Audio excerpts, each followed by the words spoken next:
कहानी की शुरुआत में हम ऑस्ट्रेलिया के एक बीच को देखते हैं जहां जॉर्ज नाम का लाइफ गार्ड एक कार में सो रहा होता है। तब उसका फ्रेंड रोरी वहां आके उसे जगाता है और उसे बताता है कि तुमने एंगेजमेंट पार्टी में मेरी सिस्टर टीना को प्रपोज नहीं किया, इसलिए वो बीच में तुम्हारा इंतजार कर रही है। अब जॉर्ज टीना के पास जाता है। वो दोनों एक दूसरे से बहुत प्यार करते थे। वहीं रोरी बीच को चेक करने के लिए चला जाता है। तभी हम देखते हैं कि एक व्हाइट शार्क भी उसके पीछे जा रही है। उसी समय वहाँ पे एक और आदमी भी स्विमिंग कर रहा होता है। तभी व्हाइट शार्क वहाँ आके उसे खा जाती है। ये देख के लाइफ गार्ड उन लोगों को पानी से बाहर आने के लिए बोलता है, लेकिन रोरी अपना बोट लेके काफी दूर जा चुका होता है। इससे जॉर्ज अपनी जेस्की लेके उसे बचाने के लिए जाता है, लेकिन उसके वहाँ पहुँचने से पहले ही व्हाइट शार्क रोरी के बोट पे अटैक कर देती है। अब जॉर्ज भी वहाँ पहुँच जाता है। रोरी का हाथ पकड़ के उसे बाहर निकालने लगता है। तभी व्हाइट शार्क वहाँ आके उसे भी खा जाती है। अपने फ्रेंड को खोकर जॉर्ज बहुत ज्यादा दुखी होता है। अब सीन एक साल बाद शिफ्ट होता है, जहाँ हम देखते हैं कि जॉर्ज अकेले रह रहा होता है क्योंकि टीना वापस सिंगापुर लौट गई है और जॉर्ज रोरी की मौत का जिम्मेदार आज भी खुद को मानता है।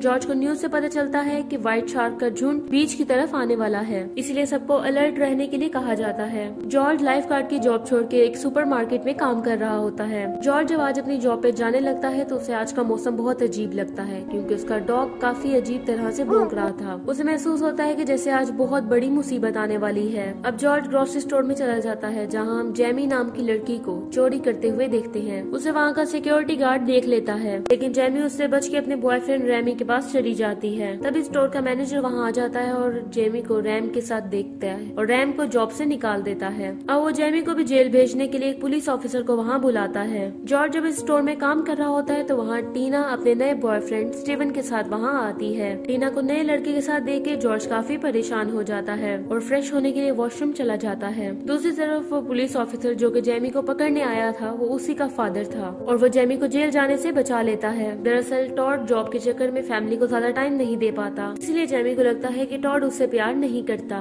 टॉड जब जेमी को अपनी गाड़ी में बिठाता है तो वो देखता है कि एक आदमी गन लेके स्टोर में जा रहा है। ये देख के टॉड उसे फॉलो करने लगता है। उसके बाद वो आदमी जिसका नाम डायल है वो मास्क पहन के मैनेजर के ऑफिस में चला जाता है और मैनेजर पे गन पॉइंट रख के उसे सारा सामान ले लेता है, सारे पैसे वगैरह। लेकिन मैनेजर उसे बताता है कि यहाँ कोई भी पैसा नहीं है। अब डायलर उसे मारने की धमकी देता है। तब मैनेजर उसे अपने साथ एक दूसरी जगह ले जाने के लगता है। तभी टॉड उसे देख लेता है और डायल को अपनी गन पॉइंट पे ले लेता है। तभी डायल का मेन पार्टनर भी वहाँ आ जाता है और मैनेजर की असिस्टेंट जूली को गन पॉइंट पे ले लेता है। दूसरी तरफ रायन जेमी के पास जाता है और उसे कार से बाहर निकाल देता है। रायन उस पर गुस्सा करता है क्योंकि उसी की वजह से उसकी जॉब जाती है। अब जेमी वहाँ से स्टोर में चली जाती है और रायन अपनी गाड़ी में बैठकर चला जाता है। अब यहाँ हम काइल को देखते हैं जो कि अपनी गर्लफ्रेंड हेदर के साथ यहाँ मेकआउट करने के लिए आया था। दूसरी तरफ जॉर्ज जब वॉशरूम में होता है तो उसे गोली चलने की आवाज सुनाई देती है। अब वो भी बाहर आ जाता है, जहाँ हम देखते हैं कि डायल के पार्टनर ने जूली को शूट कर दिया था। अब डायल अपने पार्टनर पे गुस्सा करता है क्योंकि वो किसी को भी नुकसान पहुंचाना नहीं चाहता था। डायल का पार्टनर अब टीना को गन पॉइंट पे ले लेता है। ये देख के वहाँ मौजूद सब लोग बहुत ज्यादा डर जाते हैं। अब अचानक से वो पूरा स्टोर हिलने लगता है और सब लोग बहुत परेशान हो जाते हैं। अब हमें बाहर दिखाया जाता है जहाँ एक बहुत बड़ी सुनामी आ जाती है,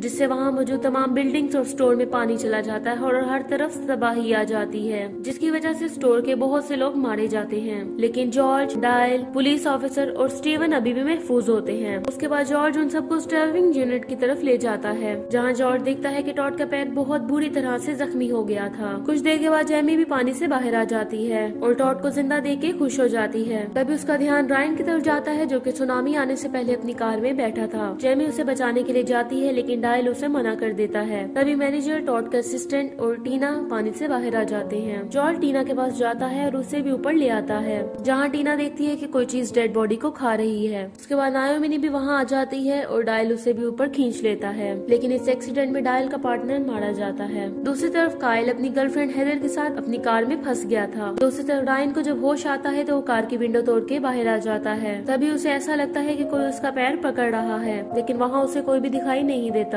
दूसरी तरफ जॉर्ज टॉड के पैर में से वो टुकड़ा निकालता है और वहाँ पे कपड़ा बांध देता है। अब वो सब वहाँ से निकलने का तरीका सोचने लगते हैं, लेकिन टॉड जख्मी होने की वजह से स्विमिंग नहीं कर सकता था, इसीलिए टीना, स्टीवन और बॉब मदद के लिए वहाँ से निकलते हैं। टीना और स्टीवन मेन आउटपुट की तरफ जाते हैं और बॉब वेयर हाउस की तरफ जाता है। तभी नायोमी को पानी में एक बड़ी सी चीज तैरती हुई दिखाई देती है। इसे देख के जॉर्ज सबको ऊपर आने का बोलता है। टीना और स्टीवन देखते हैं कि मेन आउटपुट का डोर ब्लॉक हो गया था और वो जल्दी से ऊपर आ जाते हैं, लेकिन बॉब को व्हाइट शार्क पकड़ लेती है। जेमी और टॉड उसे बचाने की कोशिश करते हैं, लेकिन व्हाइट शार्क उसके शरीर का टुकड़े टुकड़े कर देती है। उसके बाद उन्हें वहाँ पे एक बहुत बड़ी व्हाइट शार्क दिखाई देती है। अब वो सब समझ जाते हैं कि वो लोग एक बहुत बड़ी मुसीबत में फंस गए हैं। वहीं दूसरी तरफ रायन को पार्किंग एरिया में चारों तरफ डेड बॉडीज दिखाई देती हैं। इसे देख के ऐसे लगता है कि किसी चीज ने उनको खाया है। अब कायल भी अपनी गाड़ी के अपर पार्ट को खोल के वहाँ से निकलता है। अब हैदर को भी वहाँ एक बहुत बड़ी व्हाइट शार्क दिखाई देती है जो उनकी कार पे अटैक करना शुरू कर देती है। तभी दूसरी तरफ वहाँ सब लोग व्हाइट शार्क के बीच फंसे हुए होते हैं। तभी वहाँ पे एक हाई वोल्टेज वाली इलेक्ट्रिक वायर भी लटकने लगती है, जिसके पानी में टच होते ही सब लोगों की जान जा सकती थी। जॉर्ज बताता है कि इसकी मेन सप्लाई वेयर हाउस से है। अब वो सप्लाई बंद करने के लिए वहाँ से जाने लगता है, लेकिन टीना उसे मना कर देती है क्योंकि उसकी बॉडी से ब्लड निकल रहा था और व्हाइट शार्क उस पर हमला कर सकती थी। तभी स्टीवन को एक आइडिया आता है। वो खुद को शॉपिंग कार्ट के कार्नर में बंद कर लेता है ताकि व्हाइट शार्क उस पर हमला ना कर सके। अब स्टीवन और जॉर्ज जब अकेले होते हैं तो स्टीवन उसे बताता है कि टीना उसकी गर्लफ्रेंड नहीं है, वो अभी भी तुमसे उतना ही प्यार करती है और वो जानती है कि रोरी की मौत के जिम्मेदार तुम नहीं हो। स्टीवन को अपनी जान जोखिम में डालते हुए देख के टीना इमोशनल हो जाती है। अब स्टीवन वेयर हाउस की तरफ जाने लगता है। वो मेन सप्लाई की तरफ पहुंचने ही वाला था कि जॉर्ज बहुत ज्यादा परेशान हो जाता है क्योंकि ट्यूब ज्यादा लंबी नहीं थी। तभी स्टीवन उसकी जान बचाने के लिए खुद को सेक्रीफाइस करने का सोचता है। वो अपना ऑक्सीजन ट्यूब निकाल देता है और वहाँ के मेन स्विच को बंद कर देता है, लेकिन उसके पैर में वेट बंधा था और वो काफी कोशिश के बाद भी खुद को पानी से बाहर नहीं निकाल पाता और अपना दम तोड़ देता है। ये देख के टीना बहुत ज्यादा रोने लग जाती है। वहीं डायल अब डिसाइड करता है कि वो कभी भी चोरी करने का काम नहीं करेगा।